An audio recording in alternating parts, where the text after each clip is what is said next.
Premier Heating and Air has rebates on new units starting at $1,000. Indoor air quality products are free with the purchase of a new unit, and all types of financing are available for new units and for repairs. Premier Heating and Air, a locally owned and operated company. Log on to dublin.premierishere.com or call 478-300-2633. And for a limited time only, enjoy a one-time exclusive offer for new customers with our dispatch fee waived on your next repair. So call or log on today. Premier is here. Good morning, everybody. Thank you so much for joining us this morning. We're going to go ahead and start with a few recognitions from the Honorable VA Secretary Doug Collins. First, we'd like to honor Darren K. Robinson, Peer Support Specialist. Yay! Peer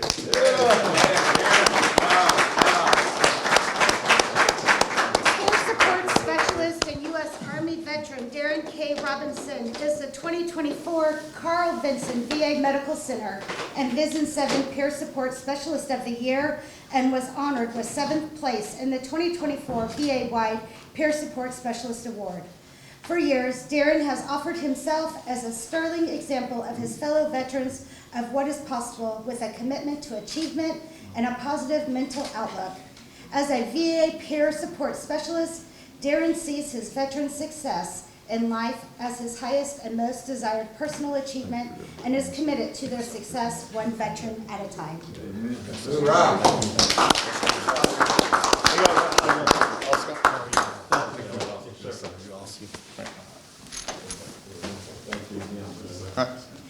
Keith T. Griffin, Chief, Center for Development and Civic Engagement. Right. All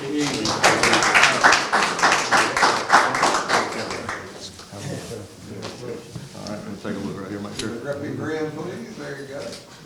There we go. Good job. Thank you.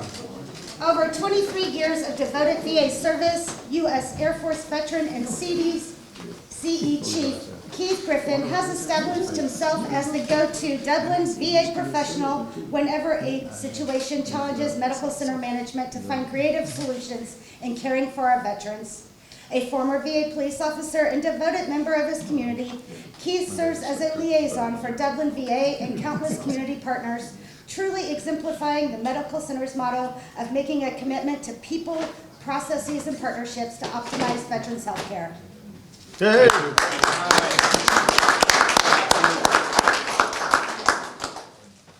Elizabeth R. Wilkins, Chief Nutrition and Food Service. There we go.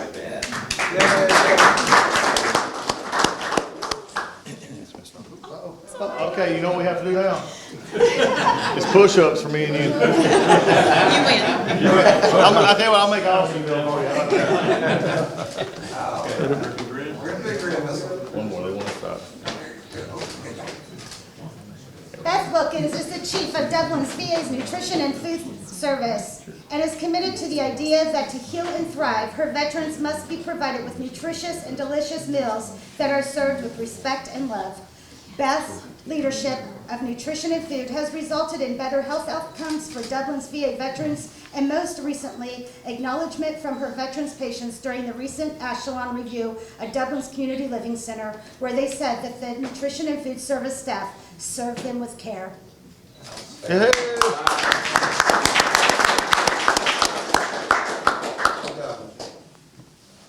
Roger W. Richardson Jr., Strategic Planner.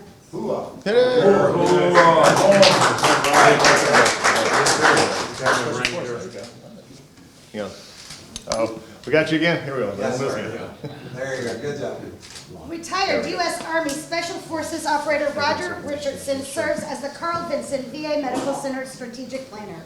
A 22-year Army veteran, Roger has worked relentlessly during his tenure to enhance services for America's heroes by managing the opening of the new 27,000 square foot Perry VA Community Clinic and obtaining multiple leases to expand VA services.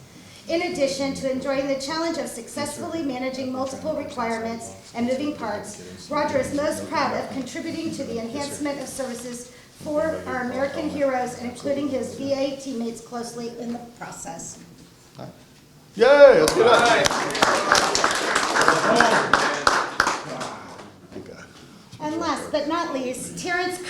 Oster, HR Senior Strategic Business Partner. Thank you. Thank you. All right, thank you. Now we'll get our picture. Yeah, there you go. Outstanding. In the past several years, HR Senior Strategic Business Partner and 22-year VA teammate, Kurt Oster, has provided exceptional support and innovative solutions to meet staffing needs and has elevated the Carl Vinson success in its mission to care for our nation's heroes. He has been instrumental in recruitment and retention efforts and has been an exceptional liaison in all HR matters. It is his dedication, expertise, and commitment to excellence that has set him apart from his peers, letting the Dublin VA provide superior quality health care that our American heroes deserve.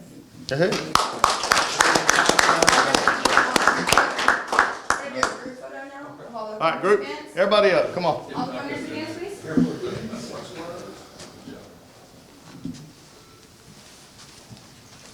Let's all gather around here. May have to turn sideways. Yeah, I would say it's the next time. We'll get it right here, we'll put some in the middle here front, there we go. Yeah. All right, they got everybody? I'm gonna shift that way a little bit. Just. There we go. There you go. All All right. right, everybody look here, 3, 2, 1. Looking pretty, come on. Good job, guys, all right. All right, super. Can you give it up for all these award winners? All right, everybody ready? Media, everybody good? Yes. All right, let's get started. One, for those who don't know, I'm Doug Collins. I'm 12th Secretary of VA. I've been in about 9 weeks now. This is a great time to come down to Dublin. I'm happy that all of our, not only my federal partners are here, I used to serve with, got Rick Allen from Georgia, got my friend Austin Scott from down this part of the world, but also there's a lot of state leaders here, and I appreciate them turning out to be a part here, and of course the VA people working, our executive director. One of the things that I just want to say up front, that there's been a lot of change going on down here at Dublin. We have a lot of folks who are doing interim work down here to get us back to the standards that we are holding to at the VA, and they are working tirelessly to do that. And for the executive director, I say thank you for what they're doing. Sometimes it's hard in those kind of positions when you're not permanent to make those changes, but they're going ahead and doing what we like to see at the VA and what I like to see at the VA, and that is making permanent change to get a culture that puts the veteran first. But one thing I promised President Trump after he nominated me, when I asked him, I said, what do you want me to do? President Trump, I said, how do you want me to handle it? He said, oh, one thing, and he looked at me and he said, just take care of my veterans. So the only thing we can do is take care of my veterans. And so putting the veteran first means that the veteran is literally first. The VA is a service organization designed to help a veteran. And unfortunately, in times, we've sometimes a little bit got that backwards, and the VA itself became more the issue. Not because necessarily that was what we wanted, but it's just that's the way it happens sometimes in large bureaucratic organizations. For those of you who are reporting on this and may not, I'm the first secretary who's visited this facility in 15 or more years to be here. But since that time, this organization has grown tremendously. The VA itself is larger than the active duty Army. Just put that in perspective for a second. We're larger than the active duty Army. If Secretary of Defense wanted to call up the Army, I've got 20,000 more than he does. That's just an interesting statistic when you see that our veteran population is actually declining in the country and our veteran enrollment has stayed fairly steady, but yet our numbers have gone up. What does that mean? It means that we're going to be here to look at how we work with our community care, our Mission Act partners, our folks in the community. Some areas in the communities that's going to be better, some areas it's going to be not, and we're going to work with it to make sure the veteran has that choice. We're also going to be making a lot of changes as we go forward because frankly with our budgets and with the way we've grown, are we actually getting the metrics that we need to make sure veterans are getting taken care of? And frankly, when you look at it, over the past 10 years, the GAO, the Government Accounting Office, has said that the VA was on the high risk list. In other words, we had a lot of issues. And so this has been 10 years, and so what has happened? 10 years, we've had a lot of money, a lot of people, but those metrics hadn't changed, and for 10 years, the GAO has kept us there.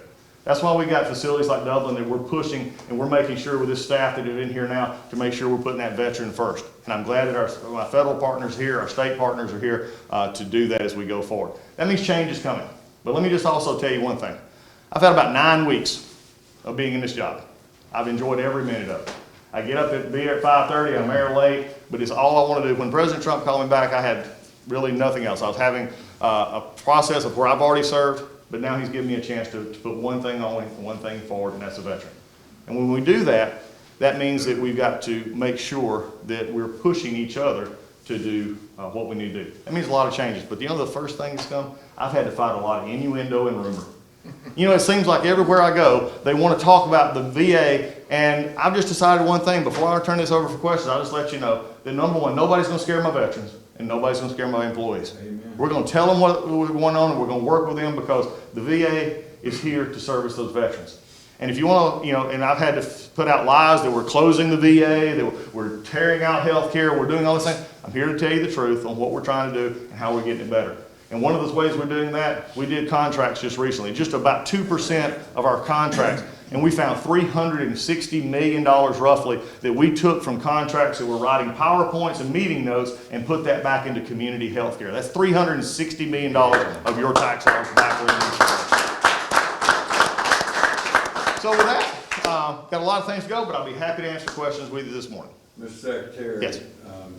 My dad uses this VA. Okay. He gives it a first-class rating. This is an excellent VA. Good. So you toured today, you talked to veterans. What did you hear? I heard the same thing. I think one of the things that I see a lot of times with veterans, and look, Dublin or any VA facility is not perfect, but neither is the hospital in Dublin, the private hospital, the public hospitals. No organization is perfect when it comes to that. But what we are is striving to get better. And what I have found is that when veterans get into the system, when they actually make it through the labyrinth of paperwork that sometimes we've now bureaucratically established, they get to the nurses, they get to the doctors, they get to their OTs and their PTs, and they actually feel like they're getting good care. And we see that in our trust scores. We see that as we move forward. However, we also can't be just oblivious to the fact that most of the world, when they point at a bureaucratic organization that doesn't work, the VA is one of the first ones that get named. And there's, we've earned that in some ways, but we're changing that. So we're looking at ways. I just told them this morning, our leadership meeting, that if there's, I use the proverbial 10 sheets of paper. If there's 10 sheets of paper out there to get a VA health care or their benefits, can we do it in 5? That's the kind of mentality we're bringing, but I'm glad to hear it with your dad. You tell him to keep it up, okay? What else? Anybody else? So I'll go next. Okay. Thank you so much for joining us Thank here you. today. So you talked about changing the culture. Yes. Changing any culture is extremely hard. What do you want to see change within the culture here? What I think the biggest thing is culture is, if you understand it, culture is not something that just appears. Culture is actually at the end of the pipeline, so to speak. It's what you put in, the leadership, the policies, the focus. It goes from what gets measured, gets done, what gets put into policy is carried out. And so then it comes down the system and it comes out the other end as taking that leadership and then creating a culture in which the veteran is first, in which our proficiencies in what we do make sure that we're spending our resources wisely. We're putting people where they need to be. We still in our system have a lot of doctors and a lot of nurses that are pushing paper and not helping patients. We need to actually see if that is the needed system, or can we do it better? How can we expand? I hear all the time that, we talk about opening of healthcare offices. We've opened 5 new CBOCs, what we call our clinics, just in the last 3 months. I mean, this is something that we're very proud of moving forward. But we've also got system-wide issues. How do we take care of our buildings better? How do we get our recruitment? That's where I work with the Congress to say, how can we do better incentives to make sure that we can keep the best employees? But the biggest thing for culture is this. I want the folks who come to the VA, most may not realize that, especially in hospitals, that we're the trainer of baby docs. We train a lot of the baby doctors coming out, and I call them out of love. They get to come see us, but you know what's happening, unfortunately? Is many of them go and they never want to come back. I want to take a place in which they want to stay. They want to be a part of this society, this community, the VA. And also they'll have the opportunity to go outside as well. But here's the last thing I think you change culture. Let it be here, wide and known. If you don't want to help veterans, if you don't want to be a part of making our veterans' life better, then I encourage you to go find someplace else, because good people will not stay where bad people are tolerated, and no longer will bad service be tolerated at the VA. That's right. Anybody else? I do have one more Okay. question. I didn't want to cut anybody off. You are a veteran. Yes. You're an ordained minister. Yes. So where does spiritual come in as far as when you look at the VA? How can we combine the two? I think you combine it in everything we do. And as a chaplain, I've had the privilege of serving people with great faith, and I've had the privilege of serving people with no faith background. And that's what the VA is about. But we bring the spiritual components of spiritual, mental, and physical. And I think they're all intertwined as we go forward. So here, I think we've got a great chaplain staff here. We have a great mental health staff here. We have our others and doctors that work together. So for all of us, it's coming together and realizing that the whole person. And whether you realize it or not, you gave me a lead into what is one of my passions. And that is, there's two things that the VA we're going to have to do better. And that is the veteran who is homeless or does not have adequate food supply, shelter, and then the death by suicide. Just to let you know why this is a passion for me, we're spending $588 million a year in our budget for suicide prevention. And yet the number has not changed. It's about 17. It's about 6,400 to about 6,900 a year and has been since 2008. That's just not tolerated for me. So we're throwing away, I'm rewriting anything that we're thinking about, the peer-to-peer counseling, the things that we just talked, those are the kind of things that actually move the needle. I'm going on a variety of social media. I'm going to podcasts, Sean Ryan's podcast, it attracts that special operator community, and saying, guys, do not think that the veteran is out there on their own and they're okay. Because out of that number I just told you, 17, 50% have had no contact with the VA. 50%. And we're spending $588 million? I don't tolerate, we've always done it that way before. And so we're going to actually look at how we can actually have that. And I know the president will stand with me on this. We'll spend more than that, double that, if it meant that those numbers are going down, because every life is precious, and especially those veterans who've served our community. So we're going to do that. Homelessness, $3 billion a year. By the way, we also put $2.3 billion with suicide. So in those two programs alone, $3 billion a year, we still have 40,000 who don't have adequate housing. That's just not suitable anymore. That is, I wanted to hear that. I can't believe you said it. You're looking at the CEO of the City of Hope Homeless Ministry here in Lawrence County. We have so many veterans, and I really do want the VA to be able to help these veterans. We help them every week. Yep. We never turn them down. But I think they should be served through the VA, no matter what PTSD, alcoholic, drug addict, don't matter. They served our country. They saw things that I can't even imagine they saw. So I think we should stand with them. No, we're definitely going to do it. Anybody over here got a question? I've got more, but just real quick, touching on what Mr. Deal just said. Yeah. Yes, he does such a great job going above and beyond for the homeless population here. How can the VA have a hand in being part of that solution? I mean, at the root cause of it. Yeah, I think what we got to do is we got to start asking better questions. And I think sometimes we get to the point in DC, you get inside that little 10-mile perimeter up there, and it gets to be a lot of self-talk. Oh, this sounds good, or this sounds good. And we say, oh yeah, let's go, let's just end out. But yet we don't actually relate to a community and the involvement with community partners where, there's some things that people in the community can do better than we do. It's just not our function, but we can help with it. We can, give grants. There's things that can come out of that. So those are the kind of things we're looking at right now. And I'm partnering with not only our VSOs, the veteran service organizations. They're great folks. They do great work. But I'm also looking at our nonprofit side, which has grown up, especially in that 9/11 generation, that GWAT veteran, which is what I am, the burn pit side. And we're communicating with our nonprofits to say, how can we help? Because some of the cutting edge, especially in suicide and others, is being done in the nonprofit side. So that's how we're doing, opening up those expansions as we go forward. Yes, sir. And can I just ask, I think this question is on everybody's mind. Yep. Here at this VA facility, largest employer in the county, are job cuts coming? There can be, yes. I'm not going to say there's not. But it also, at a certain point in time, we've also protected jobs in this market as well. If you're forward-facing and you're helping, and if you're forward-facing with our patient care and you're forward-facing with this community, those are jobs that we've got to have. And so when we look at our situation, we're looking behind the scenes, and I told the directors here to say, where can we do it better? Every organization can be more efficient. Every organization can deliver better health care with the dollars that we have. That doesn't mean that we're not going to add more. By the way, it's a fallacy out there that the VA is not adding employees. We do it every week. We do it, thousands, literally. We hire more in a 2-week period than most businesses are in size, okay? So we're continuing that process, but the question is are we putting them in the right places? And I think that's been the thing that's been lacking. Too often it is give money and give employees and just expect better results. Well, we've done that now, and it's not working, so maybe it's a better opportunity to look at it differently. But then again, working with our facilities and healthcare, especially this facility, has a uniqueness that says, where do we work efficiencies out? How do we get the dollars to the veteran? I got one more. Anybody? Anybody else?